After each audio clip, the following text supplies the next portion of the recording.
sejak 3 tahun lalu saya sudah mengusulkan supaya Jokowi tunjukkan ijazah dari SD, SMP, dan SMA, dan memang tidak ada.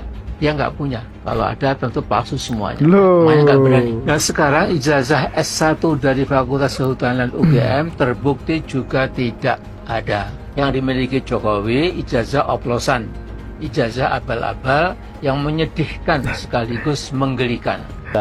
Tetapi nggak bisa ngebangun. Jadi bisa menghancurkan Orde Baru yang bertahan lama sekali di Indonesia itu bisa. Tapi pas dia ngebangun, dia gagal. Dia ngebangun koalisi dengan orang-orang besar pada waktu itu. Ternyata hanya sumur jagung, sebentar sekali. Dia dengan Sri Bintang Pamungkas musuhan. Kemudian dengan Gus Dur dikutuk.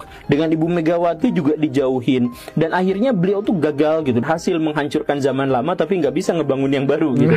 Jadi reformasi itu gagal. Bahkan ketika beliau mendirikan PAN, Partai Amanat Nasional, itu partai itu tuh hanya ada di posisi kelima dengan perolehan suara sekitar 7 jutaan. Jadi sedikit sekali. Kalau misalkan backgroundnya Pak Amin Rais itu adalah Muhammadiyah, kan seharusnya ada 28 juta orang yang nyoblos gitu. Tapi ini kan enggak gitu. Kenapa seperti itu? Ya beliau ternyata memang gagal untuk membangun sebuah koalisi besar gitu, gagal untuk bisa memanage kekuasaan yang sudah ada di depan mata untuk dikuasainya, dimilikinya gitu.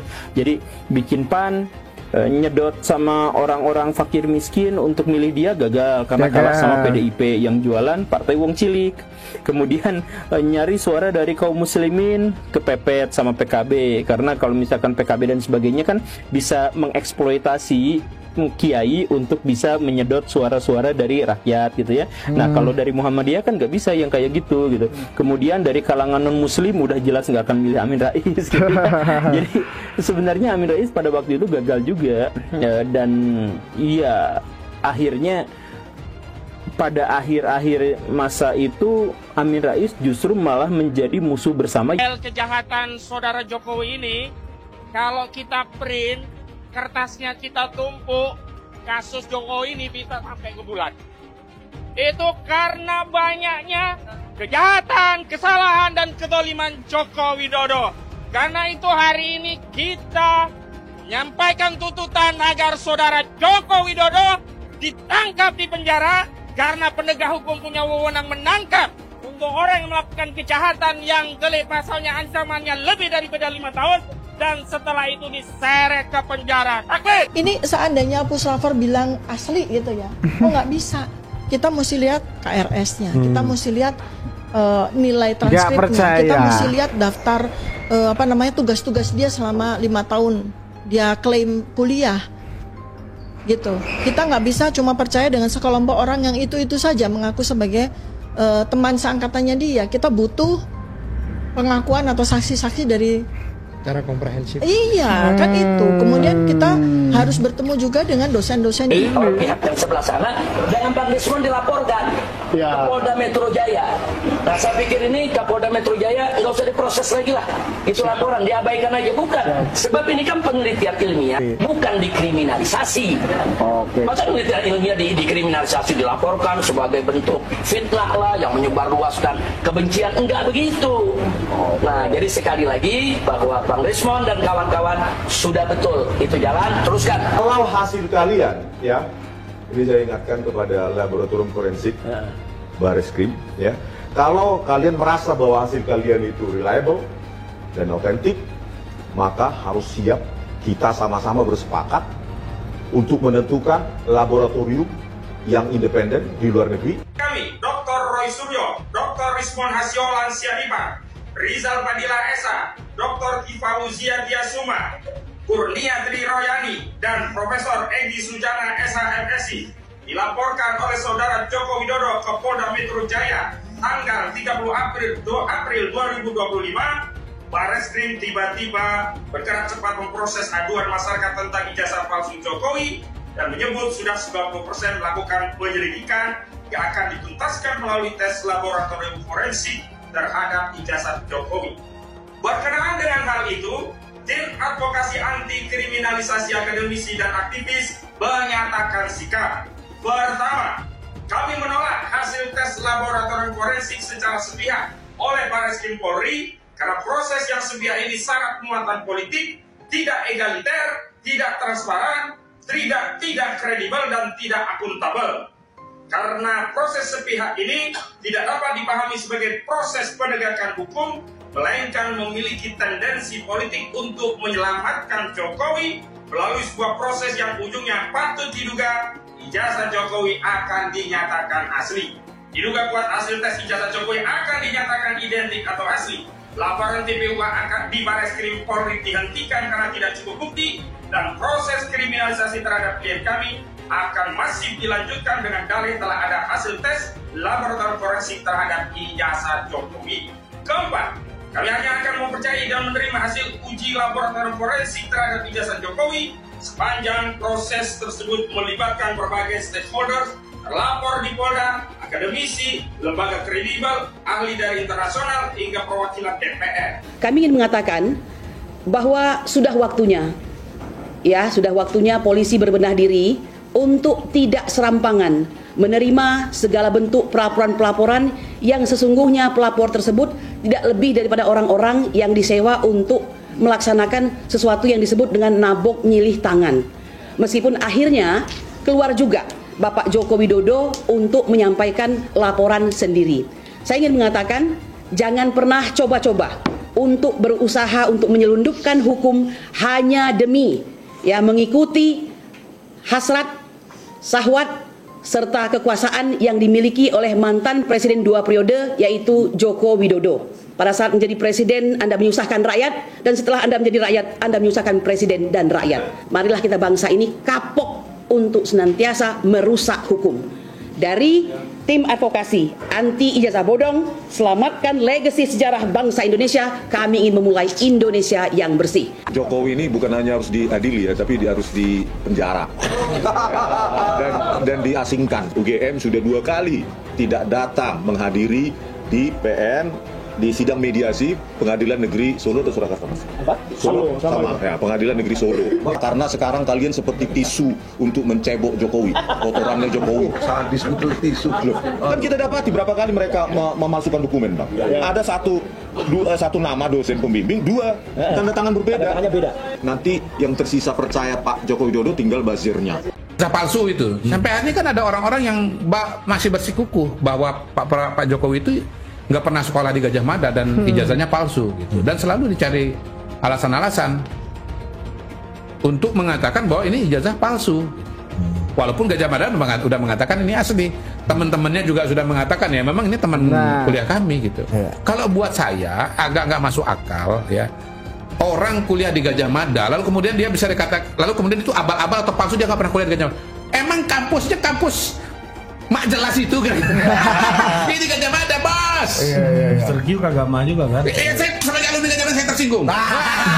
Anda tidak percaya ijazah yang dikeluarkan oleh Gajah Mada sama Anda mempertanyakan institusi Gajah Mada. Pak Jokowi itu mau tertib berpikir aja. Apa dasar legitimasinya Anda untuk minta-minta tunjukkan ijazah saya? Emang itu pengadilan. Emang kurang apa tuh? Anda udah datang ke Gajah Mada. Anda sudah mendapatkan cerita dari teman-teman saya kuliah gitu. Nah, masih kurang apa gitu loh dasar untuk meyakini bahwa saya itu memang benar-benar kuliah di situ. Iki loh, maling teriak maling yang selalu teriak ijazah Pak Jokowi palsu, dan ternyata ini lulur dari beritanya si Rismon yang ijazahnya diduga itu loh wes rasa kesuwen. Ijazah Rismon yang dari Jepang diduga palsu, teman-teman. Dan ini diungkap oleh salah satu pakar digital forensik di Indonesia yang bernama Joshua M. Sinambela. Yang ngaku-ngaku intelektual itu pasti bukan intelektual. Yang ngaku-ngaku profesor itu pasti bukan profesor. Yang ngaku-ngaku pakar itu apalagi? Mereka hanya kadal burik yang dikit lagi akan membusuk di buih. Masih tidak perlu menjadi pendukung Pak Jokowi pun melihat kondisi sekarang terhadap kasus ijazah palsu itu, kita aja udah bisa kok pakai nalar paling rendah sekalipun ya. Ini kelompok yang mengatasnamakan konon katanya pembela ulama. Ketika Pak Jokowi bereaksi, apa yang terjadi? Ada satu orang bilang punya imunitas hukum karena praktisi hukum. Ada yang melintir karena bilang itu adalah penelitian ilmiah. Ada yang minta bantuan ulama, ada yang nggak tahu kemana itu sekarang perginya. Padahal kalau sudah menghujat, menghina, merendahkan, udah kayak nggak ada manusia udah nggak ada nilainya. Nggak perlu jadi projo, nggak perlu jadi pendukung Pak Jokowi abis. Dalam kondisi kayak gini sekalipun, kita akan bilang hukum orang-orang yang telah berbuat gaduh. Yosua Sinambela bukan orang yang pertama dalam rangka curiga pada Rismon Sianiban. Ia menurut saya adalah salah satu orang yang berhasil mengungkap dengan data-data saintifik. Tetapi kalau kita cermat dan penuh dengan gaya kritis, maka Rismon yang terus ngotot mengatakan bahwa ijazah Jokowi, skripsi Jokowi itu palsu, itu sebetulnya sudah memiliki celah-celah lubang-lubang kelemahannya.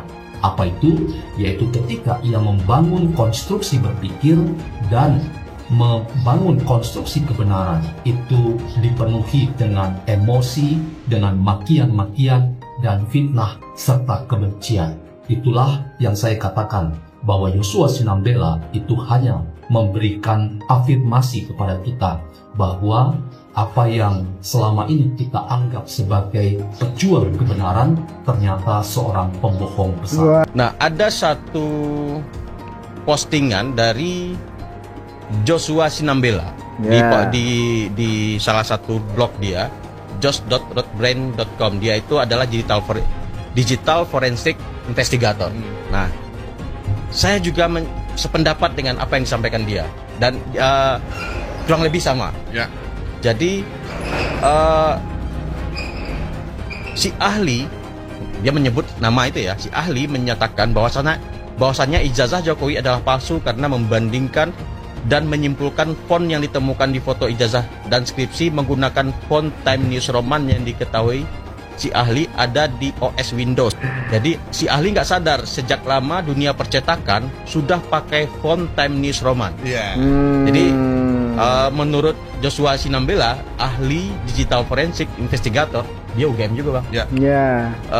Menyimpulkan hal sama, template cover itu, Times New Roman itu sudah ada. Assalamualaikum Bapak Roy Suryo dan kawan-kawan. Nah ini. Gimana jantung? Jantung aman, jantung aman. Tidur nyenyak, tidur. Kok sibuk banget sih keliling TV, podcast, klarifikasi, nyari kambing hitam. Merasa diintimidasi, ini pembungkaman. Ini kan yang kalian mau. Kan kalian pengen banget itu Jokowi diadili. Udah paling bener kan? Ini pembuktian ijazahnya asli atau palsu melalui jalur hukum. Jadi mendingan ya persiapkan diri. Untuk sekarang ini ya, orang-orang seperti Roy Suryo, Rismon, Dr. Tifa, kemudian Egy Durdiana, Kurnia, itu sekarang sibuk mengklarifikasi. Sibuk mengklarifikasi bahwa mereka itu satu tidak menuduh. Kemudian ingin mengkambing hitamkan orang. Kalau sekarang kan sudah pada kelimpungan kan. Kalau kemarin itu teriak-teriak gantung Jokowi. Bawa seret ke pengadilan, ijazah palsu, membohongi masyarakat 10 tahun. Kalau sekarang sudah dilaporin, gimana lo? Kalau tempo hari itu Pak Jokowi tidak menanggapi hal yang remeh-temeh kayak gini karena ia adalah seorang kepala negara yang urusannya sangat banyak dan malu juga kalau urusin yang kayak gini. Nah sekarang dia ini menjadi rakyat biasa. Jadi harkat dan martabatnya diserang, ya dia melakukan langkah hukum seperti masyarakat umum biasanya. Nah disinilah salahnya prediksi si Roy Suryo, si Panci dan Rismon. Nih kasihan si Rismon ini, track recordnya bagus, malah sekarang jadi jeblek. Palsu. Ini saya kasih saran yang terbaik. Sebentar lagi Anda, saya yakin, seyakin-yakinnya Anda pasti akan dipidana Mantap bener. Menurut saya Anda saat ini ngumpul dengan keluarga, anak, cucu di rumah aja, makan yang enak-enak. Karena sebentar lagi Anda pasti masuk bui. Ada yang punya keyakinan katanya 1.000.000% ijazah Bapak Jokowi palsu. Saya punya keyakinan juga karena saya orang waras. 1.000.000.000% Anda akan masuk bui. Jadi prosesnya jangan dibalik. Proses pembuktian belum, tahu udah pencemaran nama baik. Nah, jadi kita minta Bareskrim kerja, Polda Metro Jaya tolong Kapoldanya abaikan saja laporan Pak Jokowi karena bukan barang bukti. Toh nanti bisa dibuktikan ini pencemaran atau bukan pencemaran, terbukti pada saat pembuktian ijazah itu palsu atau asli. Tapi problem seriusnya, saya bertanya kepada Prabowo Subianto yang terhormat, sahabat saya bos dia. Saya 2 kali lawyer dia, 2014, 2019, bahkan saya dipenjara gara-gara bela Prabowo. Yang lepasin saya Dasko tuh. Lu dari sini aja udah bisa nilai. Apalagi kalau kita melihat kemarin-kemarin ya, banyak sekali statementnya. Abraham Samad ngomong ke media, Jokowi cabut aja laporannya gitu. Terus kemarin ada yang lagi yang ngomong kepada Presiden Prabowo, ini kan anak bangsa dipecah belah, gak boleh diadu domba, gak boleh seperti itu ya. Mereka yang ngomong, sekarang datang ke DPD bilangnya apa? Ikut mengawal, ikut mengawal. Lulu pada yang mempertanyakan. Gue kesal sebenarnya ya. Lulu pada yang kemarin teriak dengan lantang di media-media yang lu punya mempertanyakan ijazah. Sekarang Jokowi melaporkan, kenapa lu pada takut? Katanya lu punya bukti. Katanya lu paling benar. Kenapa sekarang kok pada melempem? Gak ada kelihatan garangnya. Kemana nih garangnya? Kemarin pada garang bener, sekarang pada minta ini, minta itu. Ijazah itu kan dinilai kriminalisasi pengamat. Menghina saya sehina-hinanya, sudah menuduh ijazah itu ijazah palsu, sudah merendahkan saya serendah-rendahnya.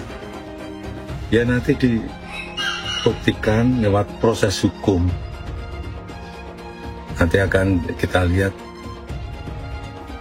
di proses di pengadilan seperti apa. Artinya kalau untuk pelaporan itu bisa untuk peringatan ke pihak lain gitu nggak Pak?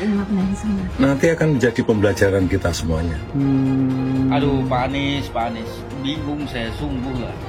Pak Anies itu sebenarnya orang baik, iya. Kenapa lo nggak kesatu yang mengkonfirmasi Jokowi itu satu pengecut, kedua tidak punya harga diri. Pengacara tompel. Yang mulutnya kayak mulutnya babi nih. Yang mulutnya kayak tai kucing. Waduh. Banyak bacot. Sampean pengacara bang. Ayo ketemuan sama saya, ayo diskusi sama saya. Tapi tak sediain celurit mulutnya kamu itu. Aduh. Biar cepat selesai urusan. Pak Jokowi jadi wali kota, gubernur, presiden 2 kali. Kontribusinya sudah banyak ke negara ini, ke republik ini. Sedangkan kamu sudah ngasih apa ke negara ini? Tompel. Dengar telinganya. Ingat wajah saya. Lek kamu berani temui saya, DM nomornya kalau ada pingin ketemu ya. Nah ini kakak. Kalian itu sebenarnya haters atau sebenarnya kalian sangat cinta gitu dengan Pak Jokowi. Soalnya kan kalau misalkan kalian lagi ngatain Pak Jokowi saat ini kan sering bilangnya kan Mulyono, dasar Mulyono gitu. Kalian sendiri tahu nggak sih arti kata Mulyono itu apa? Arti kata Mulyono itu artinya mulia gitu. Dan nama itu kan sebenarnya kan kayak doa ya. Jadi secara langsung kalian tuh terus mendoakan Pak Jokowi itu terus mulia gitu, tambah mulia. Makanya nih buat para haters Pak Jokowi, kalian jangan heran kenapa semakin kalian katain Pak Jokowi itu Mulyono, kok Pak Jokowi kesannya kayak makin mulia gitu, makin harum namanya. Soalnya kalian sendiri yang dengan terus-terusan bilang Mulyono tuh kalian terus memuliakan Pak Jokowi gitu. Sini kalian yang menuduh ijazah palsu, para penggugat ijazah palsu, sini kalian. Gimana bang? Ini mantan Ketua Komisi KPU Ilham Saputra mengatakan bahwa ijazah Pak Jokowi sudah diverifikasi ke UGM pada saat beliau mendaftarkan diri sebagai calon presiden di 2014 dan 2019. Nggak mungkin kalau nggak ada verifikasi, nggak ada pengecekan, ya.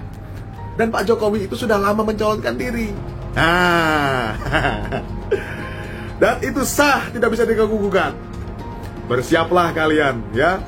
Pak Jokowi hari ini kita lihat secara bersama-sama di media sudah turun tangan melaporkan kasus itu kepada Polda Metro Jaya. Surat terbuka buat Saudara Amin Keta atau Amin Rais, Saudara Roy Panci, Roy Kontol, Risman Sianipar, Egi Sujana, Dokter Tipa Ali Itil Matematika itu. Saya menantang Anda untuk debat adu argumen di suatu tempat. Saya ingin membuktikan kualitas Anda sebagai lulusan UGM. Saya tantang, saya seorang sebagai rakyat jelata yang sudah bosan jenuh dengan kata-kata Anda yang kamu sebarkan di media sosial dengan berita-berita hoax itu. Saya sebagai menantang Anda debat adu argumen. Kalian yang nganggap saya nggak berdaya hari ini, mungkin ada yang nganggap saya itu macan ompong di Pertamina karena nggak jadi dirut. Tapi kalian tunggu, waktu akan berputar. Semua catatannya akan saya pegang. Satu hari ganti rezim, penjarain kalian semua. Kalian ingat baik-baik kalimat saya direksi. Saya boleh keluar dari sini, tapi catatan yang saya punya, kalau rezim betul-betul mau membereskan negeri ini dari korupsi di migas dan Pertamina, saya berani jamin saya dengan data ini akan penjarakan kalian semua. Makanya saya harap ini kasus bukan cuma si Rifa Siahan Patraniaga kok. Mana mungkin? Saya kira oknum BPK bisa terlibat. Anda yang ngaudit kok. Si Rifa tuh pernah memaki. Kalau gue dirut, udah pecat tuh gue bilang. Isinya orang Cina, karena iklannya bahasa Cina. Saya bisa tunjukin filmnya nanti. Saya sudah kirim ke panitia. Nanti silakan panitia diputar ya. Nah, jadi nggak mungkin itu diperuntukkan untuk warga negara Indonesia. Jadi memang sengaja mengundang penduduk Republik Rakyat Cina untuk dipindahkan ke sini. Ya, pribumi-pribumi kita ini, umat Islam terutama, itu sudah terkepung. Udah nggak bisa apa-apa lagi. Itu bukan lagi proyek strategis nasional, itu pemukiman, itu koloni namanya. Di Aguan menguruk sungai masih bebas sekarang, Bapak Pimpinan. Tidak Polri, tidak TNI, tidak Dewan, tidak Menteri. Kenapa di negeri ini tidak ada yang berani sama orang yang namanya Aguan? Jadi kalau pemerintah negara tidak mampu menangani satu Aguan, PIK 2, maka tolong jadikan Banten zona bebas hukum 48 jam, biar kami rakyat yang bertindak, Pimpinan. Sekian, terima kasih. Di PIK 2 ini sudah terjadi negara dalam negara. Anehnya tidak ada satu lembaga pun, termasuk Angkatan Laut, yang berani menyatakan siapa yang membangun pagar. Jadi bagi pihak-pihak menyatakan tidak terjadi negara dalam negara, saya katakan mulai dari Kosambi sampai Tanah Arah sana, sampai sana, itu sudah tidak ada negara. Mohon maaf, kalau yang di wilayah lainnya itu masih ada harga 30.000, 50.000, itu murah sekali per meter. Ini dia nggak bayar sama sekali laut kita. Ini pantai kita ini. Nggak ada harga yang dibayar oleh otoritas dari PIK 2 ini gitu. Masya Allah, makin gila-gilaan korupsi. Terus Habaib sama Kiainya disuruh ribut urusan sara rasis, saudara. Mau diadu domba, mau dibenturin. Koruptor akhirnya makin merajalela, makin gila-gilaan. Nggak sampai di situ. Kedaulatan negeri mau dirampok, mau diacak-acak. Ini yang lagi rame kasus PIK 2, saudara. Di utara Pulau Jawa, sebagian barat, Banten, Jakarta. Laut ada pagernya. Zaman Fir'aun aja, segila-gilanya Fir'aun gak pernah ngemagerin Laut Merah, saudara. Baru kayak sedikit udah mager laut, Udah gitu anehnya 30 km laut dipager. Dari RT, RW, lurah, camat, sampai presiden nggak tahu. Lu buta. Kacau tidak? Kacau tidak? Hei Aguan, berapa banyak pun uang yang kau punya, berapa banyak pejabat yang telah kau sogok, berapa banyak pun pasukan yang telah kau siapkan, demi Allah kami siap bertempur untuk membela masyarakat Banten dan rakyat Indonesia. Saya tanya, siap tempur, siap lawan mereka? siap lawan penjajah. Allahu Akbar. Gara-gara kasus pagar laut, kini beredar maki-makian terhadap kaum pengusaha Tionghoa, terutama pengusaha besar Aguan. Masalahnya sekarang ini beredar luas serangan sampai ke tahap tuntutan agar proyek PIK 2 dihentikan atau juga agar Aguan dipenjara. Sangat mungkin serangan ini datang bukan dari kepedulian terhadap aspek hukum, tapi ya dari kebencian terhadap pengusaha sukses, kecemburuan dan kebencian terhadap Tionghoa, serta juga kebencian terhadap pemerintah. Kita kalau mau menyelesaikan masalah bangsa ini yang keberagaman ini, bukan diem kabur gitu loh. Ya udah, kita mesti tes. Justru sekarang yang terjadi, kalau bisa, kita mesti lihat dong. Justru kalau bisa rematch sama Pak Anies lebih menarik. Wow. Supaya mengukur sampai di mana bangsa ini setelah naik levelnya untuk menuju Bhinneka Tunggal Ika gitu loh. Jadi Pak Ahok mau rematch lagi dengan Pak Anies? Bukan. Maksud saya itu kalau Anda mengatakan bahwa ini akan takut ribut gitu loh. Kalau takut ribut ya paling cocok ya rematch dong untuk mengukur supaya apel dengan buah apel bandingnya gitu loh. Cuman mau, udah pede? Bukan soal pede nggak pede, kalau kita pengen demi untuk bangsa ini menilai, kalau bisa ikut menarik menurut saya. Untuk mengukur kan, apakah terjadi lagi demo yang besar atau terjadi lagi pasang tulisan di mana-mana, kan kita itu menarik gitu loh untuk mengukur. Dari 100 tahun merdeka masih persoalan ini diumpetin gitu loh. Dan ini aneh, betul-betul aneh. Ini bukan kampanye, tapi saya sampaikan sini. Di satu sisi menyiapkan jalur-jalur air untuk dikirim ke laut, di sisi lain di lautnya dipasang dengan pulau reklamasi, tinggal tunggu waktu jadi rob air balik. Dan ini melawan sunatullah. Kenapa? Air itu turun dari langit ke bumi, bukan ke laut. Harusnya dimasukkan ke dalam bumi, masukkan tanah. Di seluruh dunia air jatuh itu dimasukkan ke tanah, bukan dialirkan pakai gorong-gorong raksasa ke laut. Jakarta telah mengambil keputusan yang fatal. Bukan banjir, itu memang parkir air. Bukan banjir, itu memang parkir air. Penjajahan di depan mata itu di Jakarta. Di tempat lain penjajahan mungkin terasa jauh, tapi di Jakarta, bagi orang Jakarta, yang namanya kolonialisme itu di depan mata, dirasakan sehari-hari. Dulu kita semua pribumi ditindas dan dikalahkan. Kini telah merdeka, kini saatnya kita menjadi tuan rumah di negeri sendiri. Hai semua, nama saya Jonas Leong. Saya adalah investor saham, forex, dan juga kripto. Channel ini banyak membahas tentang berita terkini, edukasi finansial, investasi, dan lainnya. Jangan lupa subscribe channel ini kalau kamu suka dengan konten yang serupa. Follow juga sosial media lainnya yang saya taruh link di kolom deskripsi. Di sana kalian bisa dapatkan konten yang berbeda. Saya juga punya Telegram channel yang isinya berfokus kepada trading dan juga investasi. Itu Telegramnya gratis. Oke, kita lanjut ke videonya. Sebagian besar penonton di video ini setelah menonton video di awal mungkin bertanya, apakah kejadian seperti krisis 98 akan kembali terulang? Belum lagi keadaan global yang tidak menentu. Lalu apa yang bisa kita lakukan untuk selamat dari krisis yang mungkin akan datang dalam waktu dekat? Jawabannya adalah investasi. Kebanyakan dari kalian yang lagi nonton, kalau investasi pikirannya pasti hanya di properti. Tapi ketika terjadi krisis seperti 98, apa yang terjadi dengan rupiah ketika hyperinflasi? Dan juga apa yang terjadi dengan harga properti?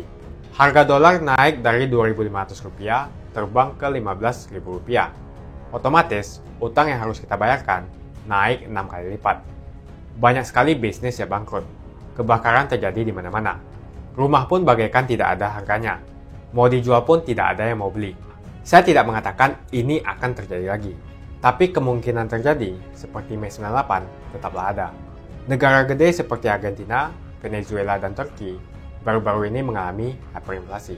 Apalagi setiap hari kita ketemu ada saja konten yang berbau sara ke orang Tionghoa yang ada di Indonesia. Entah itu di Instagram ataupun di YouTube atau sosial media lainnya. Kita bisa melihat di tahun 2017 di saat Pilgub Jakarta hampir terjadi kerusuhan seperti 98 karena Ahok dituduh menodai agama. Ahok pun harus dipenjara untuk menenangkan masyarakat yang dengan gampangnya dihasut untuk membenci Tionghoa dan tidak memilih pemimpin yang beda agama. Akhirnya Anies jadi gubernur dengan bantuan ormas larang FPI, dan sampai saat ini dijuluki sebagai Bapak Politik Identitas. Kejadian itu pun berlanjut hingga saat ini. Masifnya pemberitaan SARA terhadap Tionghoa beredar di media-media nggak jelas. Penonton setiap hari dihasut untuk menggulingkan pemerintahan karena tuduhan Indonesia dikuasai oleh Taipan atau Sembilan Naga, yang ujung-ujungnya menyalahkan Tionghoa lagi. Kita bisa lihat dari kejadian di PIK 2, di mana ormas larang seperti FPI dan HTI terus-menerus menghasut masyarakat untuk membenci Tionghoa. Saya tidak bisa membayangkan jika kejadian seperti Mei 98 terulang kembali. Setiap musibah yang selalu disalahkan adalah keturunan Tionghoa. Setidaknya di video ini, saya akan membagikan strategi saya yang udah saya terapin jika kejadian seperti 98 terulang kembali. Tujuan dari strategi ini supaya kita setidaknya bisa selamat dari masalah finansial ketika musibah ini terjadi. Strateginya adalah investasi di aset yang berbeda-beda, bukan di satu jenis aset saja, misalnya hanya di properti. Kalian bisa mulai belajar berinvestasi di aset yang berbeda seperti Bitcoin, emas, dolar, bahkan saham global atau saham Amerika. Ini adalah cara yang bagus untuk mengurangi risiko tergantung kepada satu jenis aset saja. Bukan gak nasionalis kalau kita mau invest di aset-aset yang saya sebutkan tadi, tapi memang peluang yang kita dapatkan dan potensinya memang jauh lebih bagus daripada beli properti apalagi deposito. Pertama, pelajari jenis aset seperti emas.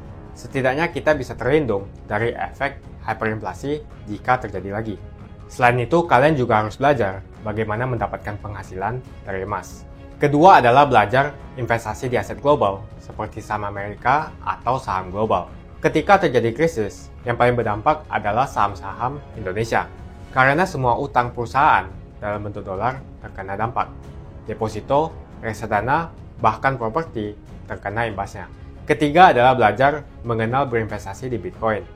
Alasan kenapa saya suka banget dengan kripto, karena saya bisa pergi ke negara apapun di dunia ini, misalnya di Singapura, dan saya tinggal jual saja kripto di negara itu. Saya menganggap Bitcoin itu sebagai aset properti digital, yang bisa saya bawa kemanapun dan jual kapanpun saja secara instan. Kalau saya butuh uang, detik ini pun bisa saya jual dan tidak perlu menunggu berbulan-bulan.